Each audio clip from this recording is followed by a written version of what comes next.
Good morning बच्चों। कैसे हो आप सब? उम्मीद करती हूँ कि सभी बच्चे बहुत अच्छे से होंगे और अपनी पढ़ाई पे भी अच्छे से ध्यान दे रहे होंगे।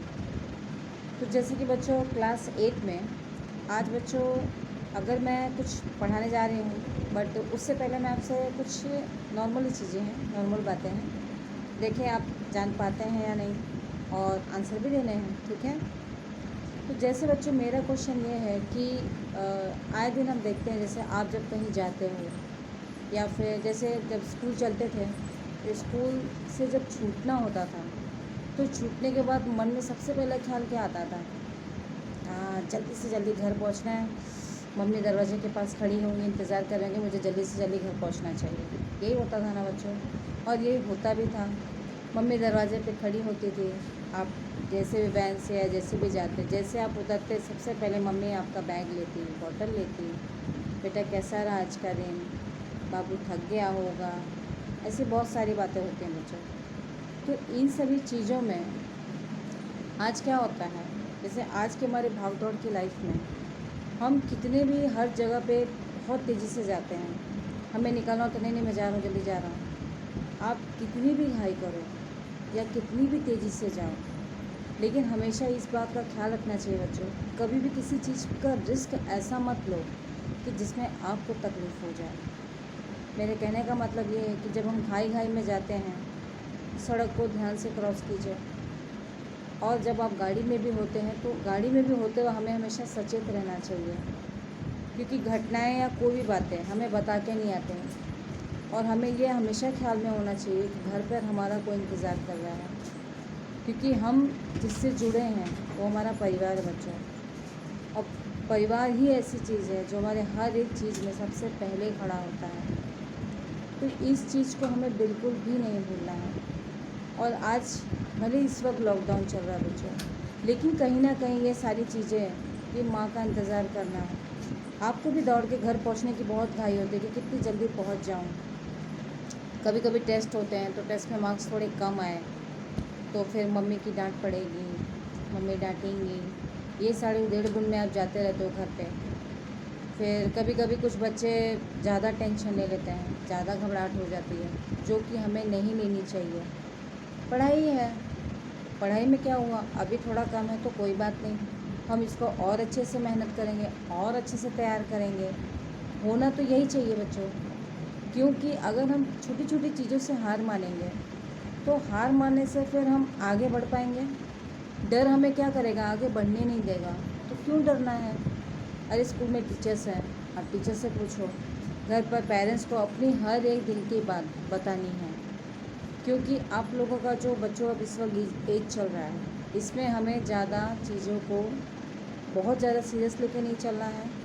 और जो भी बातें होती हैं लाइटली, जैसे घर पे लड़की के लिए मदर्स या फिर फादर्स फ्रेंडली होते हैं, तो हमें मम्मी पापा को फ्रेंड बनाना है। फ्रेंड बनाने से क्या होता है चीज़ें, कि जो भी चीज़ें हमारी लाइफ की होती है ना बच्चों, हम बहुत इजीली कह पाते हैं, और मम्मी पापा भी हमें सपोर्ट करते हैं, तो हमें वही चीज़ें करनी चाहिए। अब मैं मेन पॉइंट पे आती हूँ।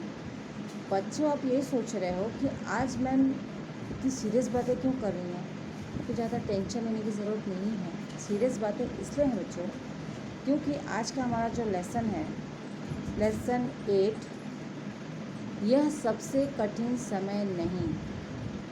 हाँ, मैं इसी लेसन की बात करूँ बच्चों। तो इस लेसन से जुड़ी जो अब हम आगे पढ़ेंगे या समझेंगे, उसमें हमें इन सभी बातों का उल्लेख मिलेगा कि हमारी जो लाइफ है वो बहुत इम्पोर्टेंट है, बहुत गॉड गिफ्टेड है बच्चों। ये ईश्वर का दिया हुआ वो चीज़ है जिसे हमें यूँ ज़ाया नहीं करना चाहिए।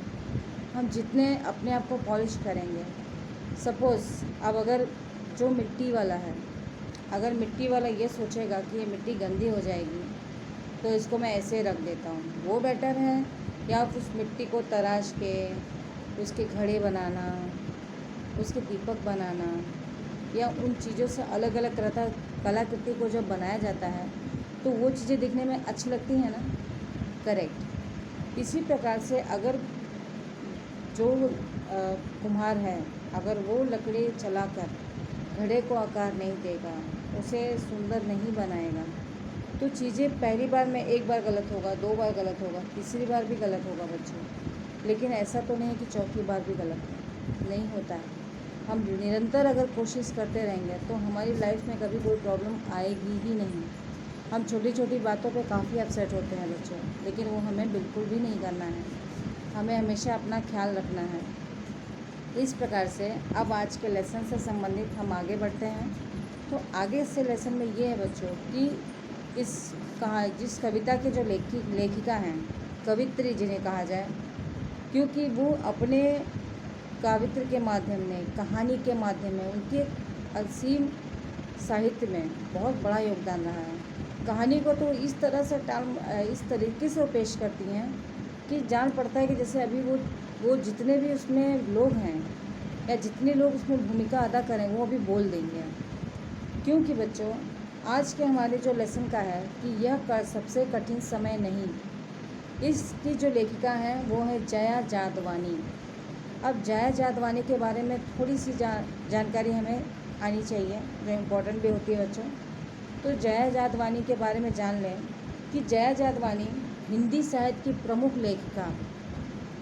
श्री जया जादवानी का जन्म 1 मई को 1959 में मध्य प्रदेश के एक छोटे से गांव कोतभा में हुआ था। और बच्चों ये हिंदी साहित्य की एक अप्रतिम कवित्री मानी जाती हैं। चूँकि ये कहानियों की दुनिया में तो इन्होंने अपनी एक अलग पहचान बना के रखी है। जैसे कहानी के क्षेत्र में हम काफ़ी लेखकों की कहानियों को जानते हैं, सुनते हैं, समझते हैं, लेकिन ये जो कवित्री हैं इन्होंने कहानी को एक अलग ही उपमा दिया है और इसीलिए हिंदी साहित्य में इनका बहुत बड़ा योगदान माना जाता है। तो इस प्रकार से हमारा आज का जो लेसन है कि यह सबसे कठिन समय नहीं। अब हम इस लेसन के अगले यानी कि अब हमारे पंक्ति की तरफ हम बढ़ेंगे बच्चों, ठीक है।